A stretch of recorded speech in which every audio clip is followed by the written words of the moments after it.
ধরুন আপনি পেশায় একজন ডাক্তার। এক নিশুতি রাতে রোগী দেখে আপনার প্রাইভেট মোটর কার নিজে ড্রাইভিং করে বাড়ি ফিরছেন এবং হঠাৎ রাস্তার মাঝে গাড়ির ইঞ্জিনে ত্রুটি দেখা গেল এবং সেই অবস্থাতেই হঠাৎ করে কেউ আপনাকে ডাকলো, ডাক্তার বাবু। কি জবাব দেবেন? নমস্কার, আপনাদের স্বাগত জানাই গল্পমালা ইউটিউব চ্যানেলে, যেখানে প্রতিটা গল্প আপনাকে নিয়ে যাবে রহস্য, ভয় আর অজানার এক অন্য জগতে। আজকে এই গভীর রাতের গল্পে আমরা শুনতে চলেছি এক অসাধারণ ভৌতিক গল্প, যে গল্প আজও পাঠকের মনে শিহরণ জাগায়। আজ আপনারা শুনবেন প্রেমেন্দ্র মিত্রের লেখা মাঝরাতের কল। প্রেমেন্দ্র মিত্র বাংলা সাহিত্যের এক উজ্জ্বল নক্ষত্র, কবি, কথাসাহিত্যিক, ঔপন্যাসিক এবং চিত্রনাট্যকার। তিনি বাংলা সাহিত্যে এক অনন্য স্বাক্ষর রেখে গেছেন, বিশেষ করে রহস্য, ভৌতিক এবং কল্পবিজ্ঞানধর্মী গল্পে। তার সৃষ্ট চরিত্ররা যেন বাস্তব আর অবাস্তবের মাঝখানে দাঁড়িয়ে কথা বলে। সহজ ভাষায় গভীর ভাবনা আর অপ্রত্যাশিত মোড়, এই তিনের মিশ্রণেই প্রেমেন্দ্র মিত্রের গল্প আজও পাঠককে মুগ্ধ করে। তাহলে বন্ধুরা, আর দেরি না করে চলুন ডুবে যাই সেই রহস্যময় রাতে। হেডফোনটা ঠিক করে লাগান আর ঘরের আলো একটু কমিয়ে দিন। নিজেকে প্রস্তুত করুন, কারণ শুরু হতে চলেছে প্রেমেন্দ্র মিত্রের লেখা ভৌতিক গল্প মাঝরাতের কল।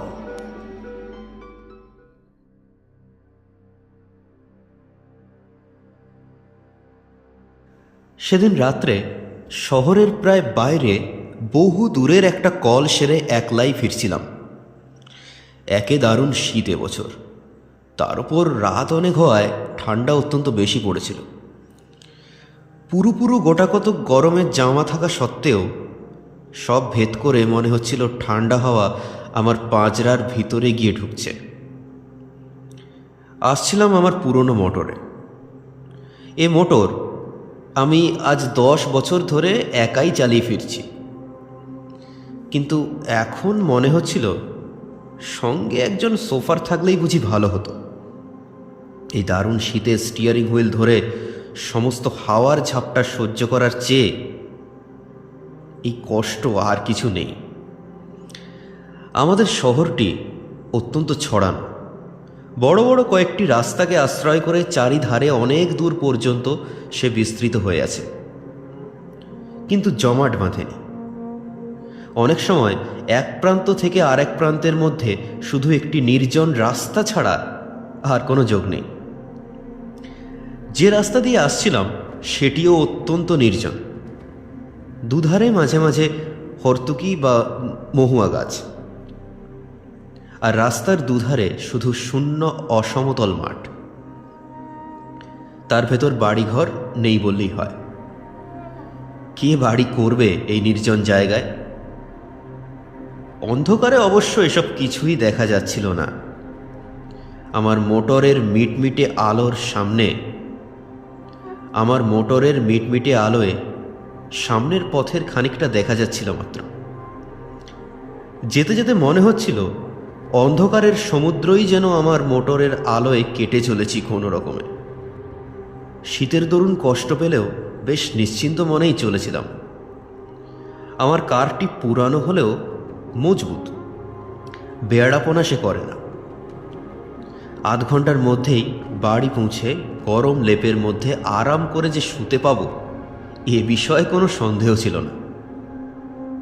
অন্ধকার রাস্তার নিস্তব্ধতার ওপর শব্দের ঢেউ তুলে আমার মোটর চলছে দ্রুত গতিতে। নিজেকে যথাসম্ভব আবৃত রেখে ভেতরে বসে সমস্ত চিন্তা পরিত্যাগ করে আমি শুধু আমার গরম বিছানাটার আরামের কথাই ভাবছি। ডাক্তারদের মতো পরাধীন আর কেউ নয়। তবু মনে হচ্ছিল একবার বাড়িতে পৌঁছতে পারলে প্রাণের দায় ছাড়া শুধু পয়সার জন্যে আর আমায় কেউ বার করতে পারবে না।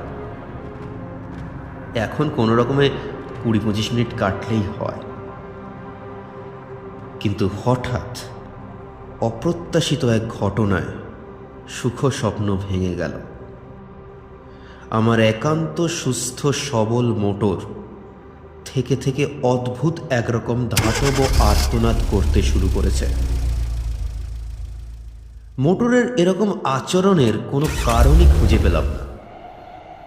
আজ দুপুরেই আমার মোটরের ভালো রকম সেবা শুশ্রূষা হয়ে গেছে। কোনো রকম রোগের আভাস তখন তার ভেতর ছিল না।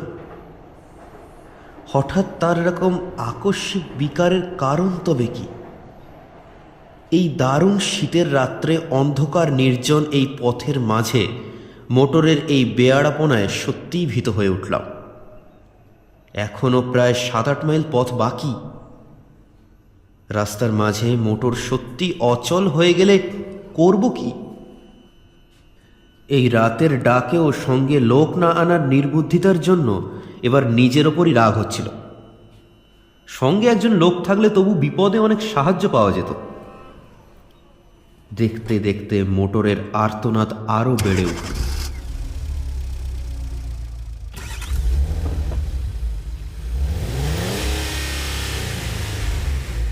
সঙ্গে সঙ্গে মোটরের বেগও মন্থর হয়ে আসছে বুঝতে পারলাম।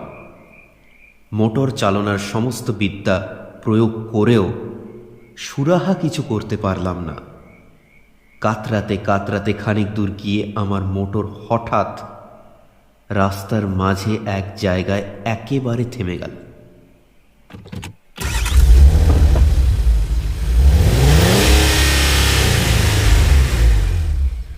আর তার নড়বার নাম নেই।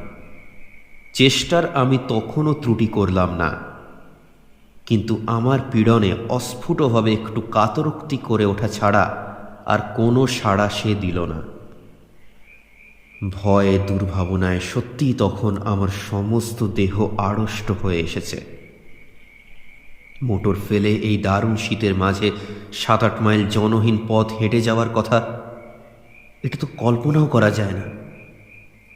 এই মাঠের মাঝে মোটরে সারা রাত কাটানো অসম্ভব। এখন উপায়? ডাক্তারবাবু, হঠাৎ বুকের ভেতর হৃৎপিণ্ডটা যেন লাফিয়ে উঠল। এই জনশূন্য পথে এমন সময় কে ডাকল? আবার শুনতে পেলাম, ডাক্তারবাবু।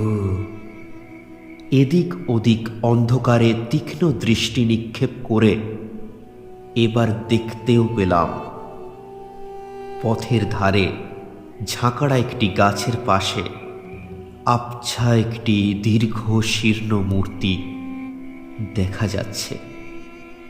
হঠাৎ এমন জায়গায় কেমন করে সে উদয় হলো বুঝতে না পারলেও সাড়া দিয়ে বললাম, কে কে তুমি? মনে তখন আমার একটু আশার রেখাও দেখা গিয়েছে। তার আবির্ভাব যেমন বিস্ময়করী হোক না কেন, লোকটার কাছে সাহায্য পাওয়ার সম্ভাবনা তো আছে। লোকটা সেই জায়গা থেকেই বলল, আমায় চিনবেন না আপনি? চেনবার জন্য আমি তখন ব্যস্ত নই। আমার সাহায্য করবার জন্যে একজন লোক তখন দরকার মাত্র। সেই কথাই তাকে বলতে যাচ্ছি, এমন সময় লোকটা আবার বলল, আপনাকে একটু আসতে হবে ডাক্তারবাবু, ভারী অসুখ একজনের। এমন সময় এ অনুরোধে বিরক্ত যেমন হলাম, আশ্চর্যও হলাম তেমনি। ঠিক এই সময় রাস্তার ঠিক এই জায়গায় রোগী কি আমার জন্য তৈরি হয়ে বসেছিল? লোকটা আমার মনের কথাই যেন আঁচ করে বলল, এ ভগবানের দয়া ডাক্তারবাবু, এমন সময় আপনাকে এখানে পাবো স্বপ্নেও ভাবিনি, অথচ না পেলে কি বিপদই যে হতো। বেশি কথাবার্তা তখন আর ভালো লাগছিল না আমার। একটু বিরক্ত হয়ে বললাম, কোথায় তোমার রোগী? লোকটা এবার নিঃশব্দে অন্ধকারের ভেতর একদিকে হাত বাড়িয়ে নির্দেশ করল। সেদিকে চেয়ে দেখলাম সত্যি দূরে একটা বাড়ির আলো যেন দেখা যাচ্ছে। এরকম নির্জন প্রান্তরের মাঝে এরকম বাড়ি খুব কমই থাকে। হঠাৎ এরকম জায়গায় এমন সময় যাওয়াও একটু বিপজ্জনক। তবে শত্রু আমার তো কেউ নেই, এবং সঙ্গে টাকা কড়িও নিতান্ত সামান্য, এই যা ভরসা। একটু ভেবে নিয়ে জিজ্ঞেস করলাম, কি অসুখ? উত্তর এলো, জানি না ডাক্তারবাবু, কিন্তু অত্যন্ত সঙ্গীন অবস্থা। তাড়াতাড়ি না গেলে বোধহয় বাঁচানো যাবে না।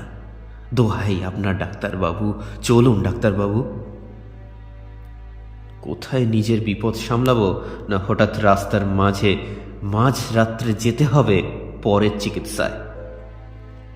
তবু ডাক্তার মানুষ, জীবন মরণের সমস্যা শুনলে চুপ করে বসে থাকতে পারা যায় না।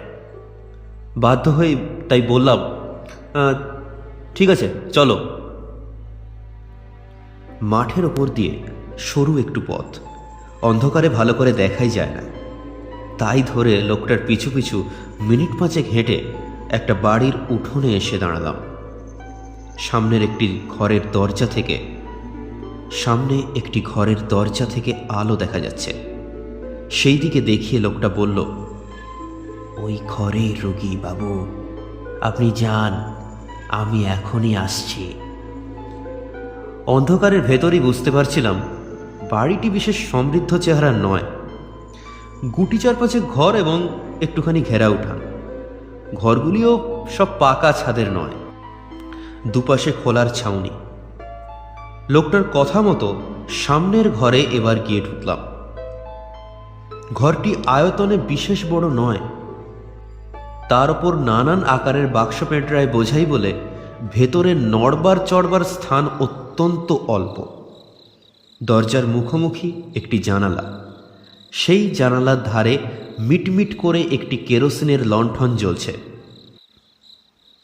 আমি ঘরে ঢুকতেই ক্ষীণ স্বরে তিনি বললেন, এসেছেন ডাক্তারবাবু, আপনার দয়া কখনো ভুলব না, বসুন। ঘরের ভিতর এদিক ওদিক চেয়ে বসবার জায়গা একটিই দেখতে পেলাম। জানলার কাছে গিয়ে চার পায়া থেকে অনেক দূরে একটি বেতের মোড়া, সেইটি টেনে চার পায়ের কাছে আসবার উদ্যোগ করতেই ভদ্রলোক আবার ক্ষীণ স্বরে বললেন, হ্যাঁ বসুন বসুন, এইখানেই বসুন, আগে আগে আমার রোগের কথা বলে শুনুন। একটু হেসে এবার সেইখানেই বসলাম। রুগীদের নানান অদ্ভুত বাতিকের সঙ্গে আমার যথেষ্ট পরিচয় আছে। বুঝলাম খানিকক্ষণ ধরে নিজের রোগ সম্বন্ধে ভদ্রলোকের নানা মতামত এখন আমায় শুনতে হবে, না শুনলে নিস্তার নেই। আমার রোগ সারাতে আপনি পারবেন না ডাক্তারবাবু? বাঁচতে পারবেন ডাক্তারবাবু? একটু হেসে বললাম, সেই চেষ্টা করাই তো আমাদের কাজ, আর বাঁচবেন নাই বা কেন? একটা অদ্ভুত হাসির আওয়াজ এলো খাট থেকে।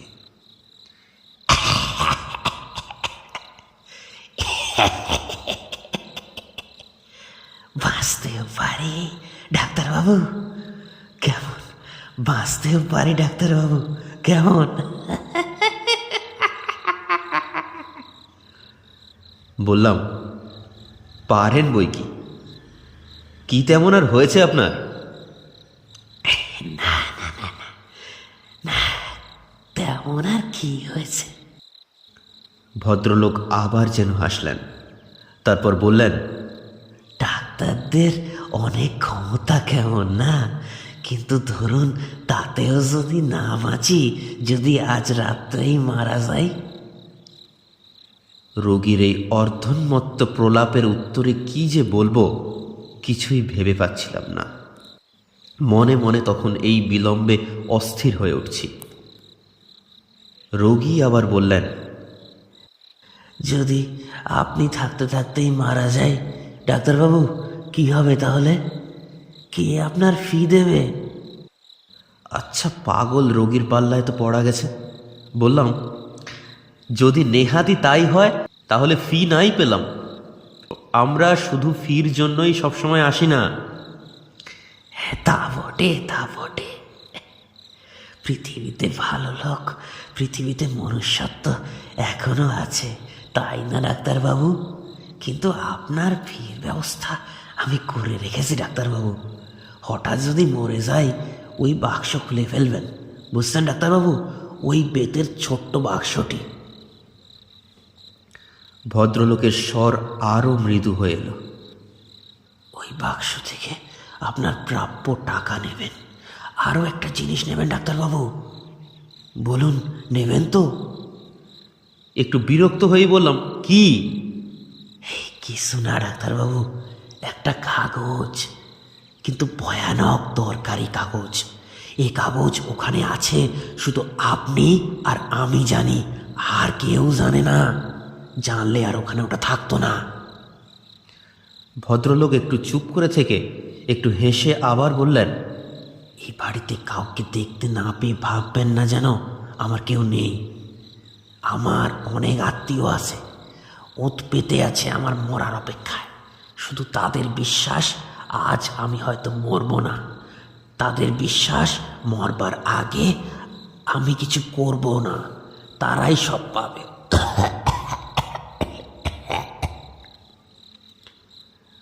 আমি এবার বলতে যাচ্ছিলাম, আপনার অসুখটা সম্বন্ধে কিছু। হ্যাঁ, অসুখ তো দেখবেনি, হ্যাঁ দেখবেনি। তার আগে একটা কথা বলে নেই। ওই কাগজটি আমার উইল ডাক্তারবাবু, আমার ছেলের নামে উইল। সে ছেলেকে আমি ত্যায্য পুত্র করেছিলাম একদিন। কোথায় আছে তাও জানি না, কিন্তু জানেনই তো, রক্ত জলের চেয়েও ঘন। আর বেশিক্ষণ অপেক্ষা করা যায় না। মোড়া থেকে উঠে পড়ে আমি বললাম, এইবার আমি দেখতে পারি? খাট থেকে আওয়াজ এলো, হ্যাঁ দেখুন। আমি খাটের কাছে এগিয়ে গিয়ে রোগীর নাড়ি দেখবার জন্য হাতটা তুলে ধরলাম, এবং পর মুহূর্তেই সেই দারুণ শীতের ভেতরেও আমার সমস্ত দেহ ঘেমে উঠল।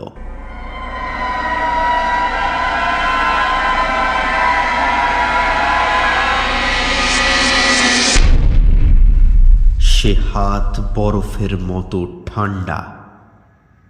রোগী মৃত? শুধু মৃত হলে এতখানি আতঙ্কের আমার বোধহয় কারণ থাকতো না, কিন্তু ব্যাপার যে আলাদা। ডাক্তারি শাস্ত্রে যদি কিছু সত্য থাকে, তাহলে এ রোগী এইমাত্র কখনোই মারা যায়নি। তার মৃত্যু হয়েছে অনেক আগে, কয়েক ঘন্টা আগে। সমস্ত দেহ তার কঠিন। উন্মাদের মতো আরও খানিকক্ষণ পরীক্ষা করলাম। না, ভুল আমার হতেই পারে না। কিন্তু তাহলে কি এই ব্যাপারের অর্থ?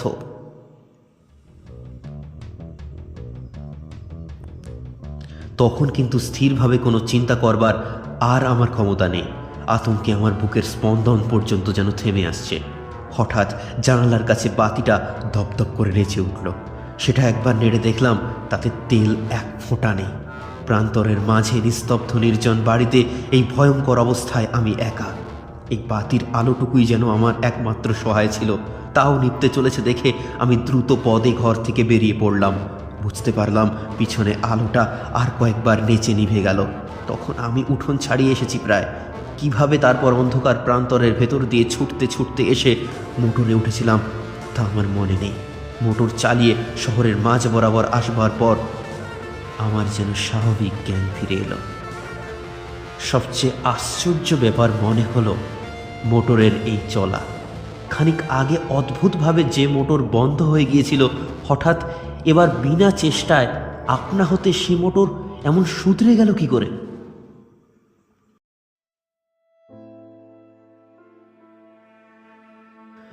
তারপর দিনের আলোকে লোক সঙ্গে করে নিয়ে সেই প্রান্তরের মাঝেকার বাড়ির নিঃসঙ্গ রোগীর শেষ ইচ্ছা পূর্ণ করার ব্যবস্থা করেছিলাম। তার ছেলেই আজকাল সমস্ত বিষয়ের মালিক। সেদিনকার রহস্যের স্বাভাবিক মীমাংসা আমি এখনো করতে পারিনি।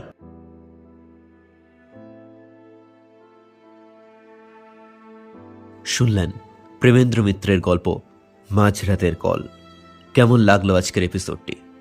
আপনাদের যদি ভালো লাগে অবশ্যই একটা লাইক করে দেবেন এবং এই চ্যানেলটাকে সাবস্ক্রাইব করে পাশে থাকবেন। দেখা হবে নতুন এপিসোডে আরও একটি হাড় হিম করা গল্প নিয়ে। এবং হ্যাঁ, এবার থেকে নিয়মিত এই চ্যানেলে গল্প আসবে। আপনাদের ভালোবাসায় আমি সত্যিই আপ্লুত। সবাই ভালো থাকবেন, সুস্থ থাকবেন। দেখা হচ্ছে পরের এপিসোডে।